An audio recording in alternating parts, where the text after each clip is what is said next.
So I want to make one more pass at talking about just kind of how MIDI works, and I want to do it by showing some MIDI notes.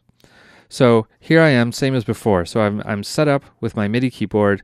I've got input monitoring in, which I don't really need to do, but it's nice because I'm going to arm this to record, so I can set that on auto, and now I'm going to record it. So now I can see that MIDI data coming in, right? So it's just MIDI data. It's not sound, but let's record it anyway. Let's go over to arrangement view because I think it's easier to understand there. So I'm on a MIDI track. I'm armed to record. I can see those dots there to show that it's MIDI data we're talking about here, not audio data like I see down here. And I'm just going to hit record, and I'm going to play some notes.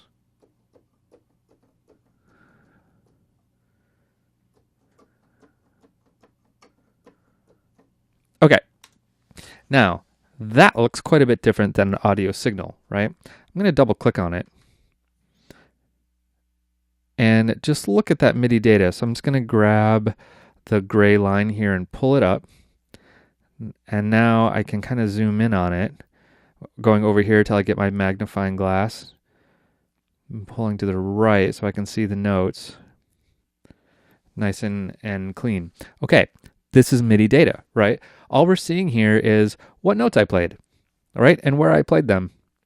So if you look at over here, we've got basically a piano keyboard laid on its side, right? So I played this note, which is a C. I played it right there. Here I played a D. Here I played an E. Here I played an F, and my finger brushed up against the G. So I actually kind of screwed up there, right? Like I didn't play it very smoothly because I really just wanted to play that F, but because I'm a sloppy pianist, my finger touched the G.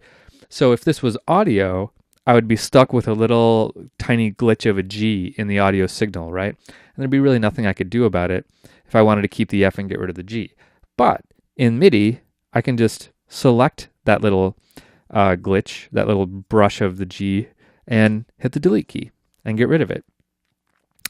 Let's also say this A that I played, let's say I played that a little early. I actually wanted to play it right here, and it's a little early. So yeah, I can just fix it. I can just drag it over, right?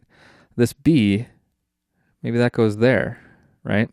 So, and maybe the C I meant to hold out all the way to there, right? So maybe all of these notes I meant to hold out quite a bit longer. Boom, right? So that's the joy of MIDI information, is because we have this like crazy amount of flexibility in that we can alter what we've played to kind of get it perfect. Now, remember, these are just instructions, right? All they say is, I played a G right there. I played that note right there. That's all it really says. There is one other piece of information here, and it's a thing called velocity. Velocity tells me how hard I hit the note. And the way Ableton shows us velocity in two ways. One is the pinkishness, I guess we could say, of the note. So the more red the note is, the harder I hit it. So if I make that note quieter, okay, now the velocity here is really low, right? It's basically white. If I make it louder, it changes a different color, right? Like this is really loud, this is really quiet.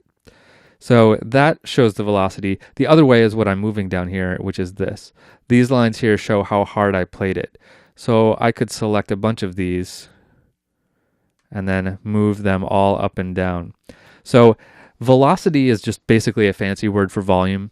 It works slightly different than volume, but really it's how hard I hit the note, which most of the time we're going to translate to how loud is that note, right?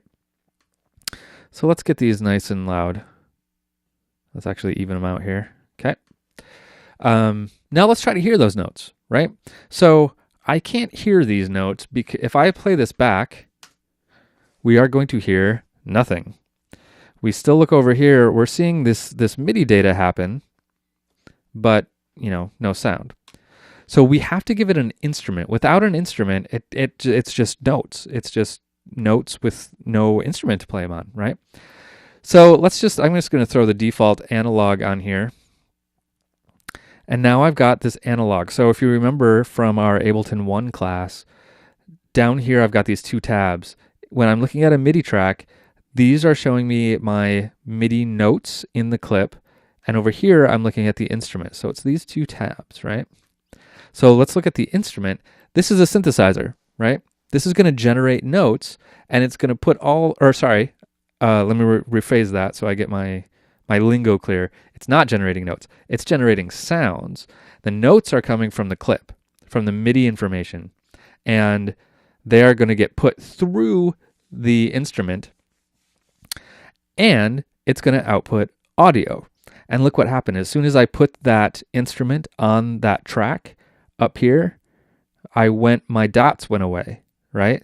This one still has dots showing MIDI informations being output, but this one now has an audio signal output because because there's an instrument on it. It's going to be generating sound. So let's hear it.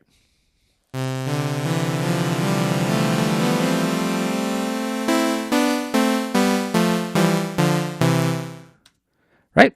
So there we go. So I can move stuff around. Now I've got notes on everything. I've got sound that I can hear. Right?